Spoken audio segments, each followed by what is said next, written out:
So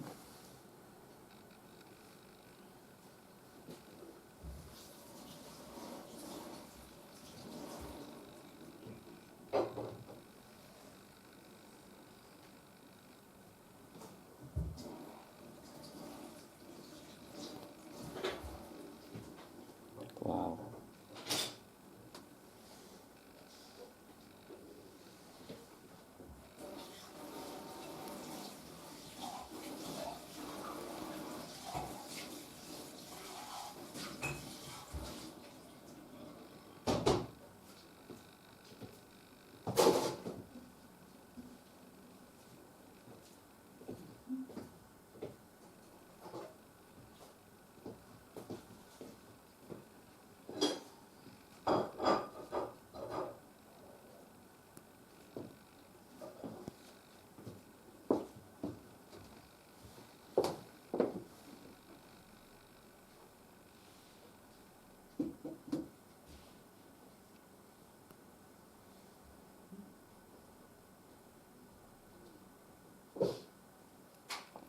And that I'm going to bottle now.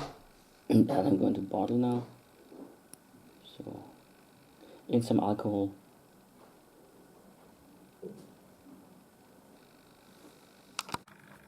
So there it is. And it's moving erratically and attaching itself to the to the zoom lens. You might as well film that, right?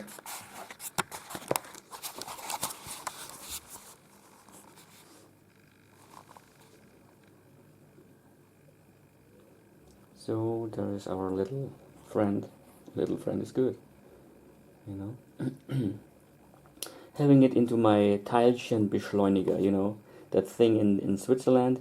They have this really giant pipe in a circle, you know, that's accelerating some neutrons, protons, you know, and then playing with it, you know, playing God. Eventually, whatever. Look at this. Nice, huh?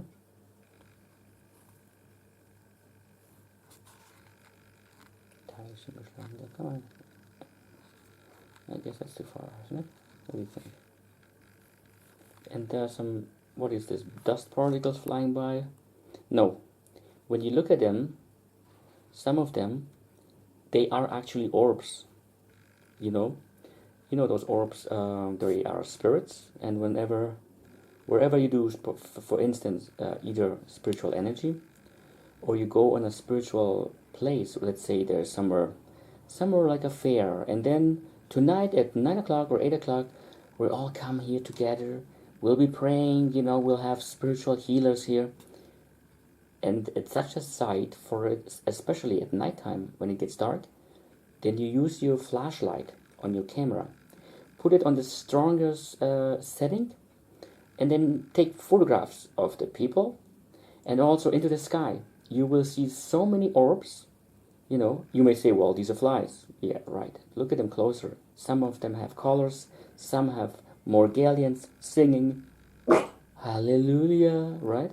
And some have faces of people you may know because they're showing themselves to you.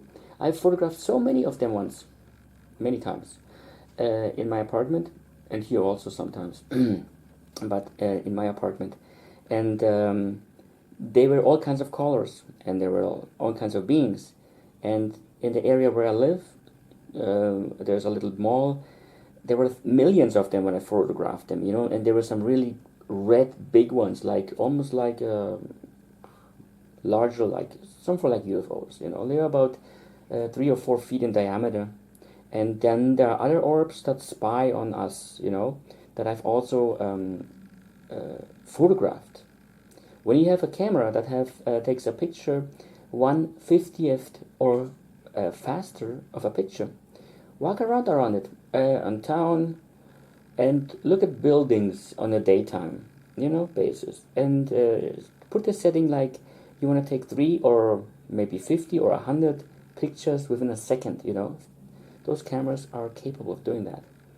Just hold the camera, you know, focus on a building or the sky of the building, so you have something you point, so you know, okay, I've been near this building when I photograph that. I did that many times. So often I had within those 50 photographs, I had only one photograph of a cluster of dark UFOs, you know, like fantastic. I don't have those pictures anymore. What am I supposed to do with this stuff? I take pictures of them, put them on the internet or forum, and eventually I delete them or whatever, you know. So, and these are orbs here as well. So when you take a picture of them, you will see that they are like a comet having a tail behind them when they fly by. For instance, they also put it this way. Take a picture of night picture with a flash when it's snowing or raining, you know, or nothing.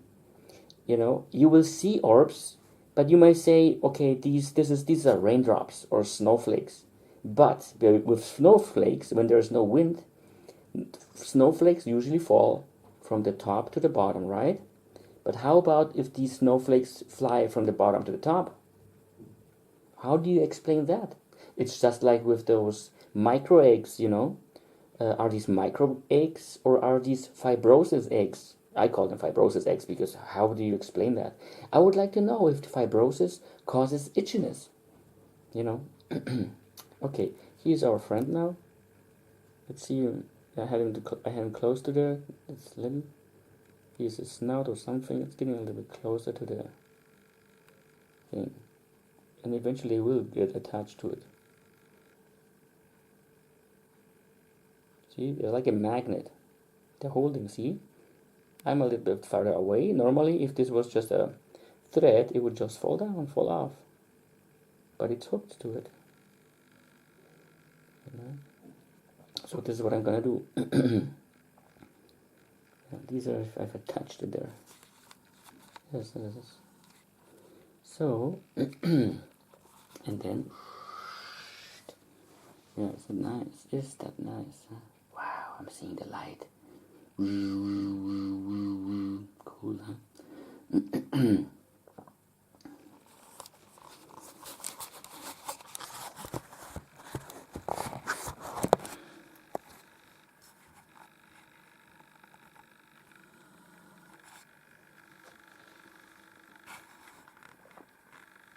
You can also film orbs.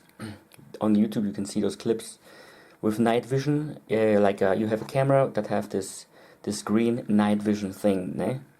Yeah, just put a camera in a spot, on a tripod or somewhere, put the night vision on, and let it run for about an hour or so.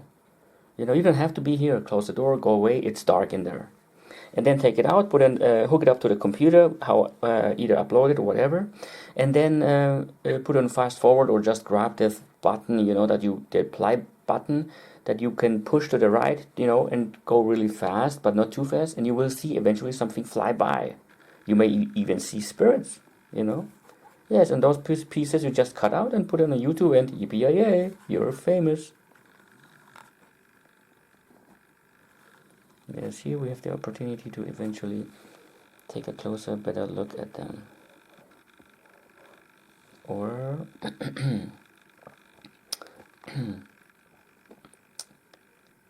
here. Go on. We have to change the aperture, making it more visible, you know. I think like, oh god, this is too dark. But that way we can see structures, you know, like I've made it on this paper towel with blood on it, you know, after scratching off these crusts from my right or left ear behind it. And then, you know, you saw them, how beautiful and clear they were, you know, like you could really see structures without getting, like, reflecting light from it. Getting off the light a little bit, or how about this? I change it. So how is this? A little bit.